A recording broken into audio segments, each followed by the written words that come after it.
వాళ్ళు వీళ్ళు ఎన్నెన్ని అన్న పసి పిల్లవాడు నవ్వాడు.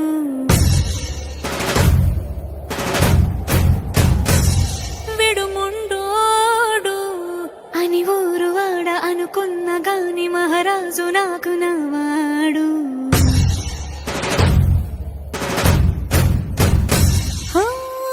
మాట పెడుసైనా మనసులో వెన్న రాయిలా ఉన్నవాడిలోన దేవుడెవరికి తెలుసును నాకన్నా. సూసేకి అగ్గిరవ్వ మాదిరే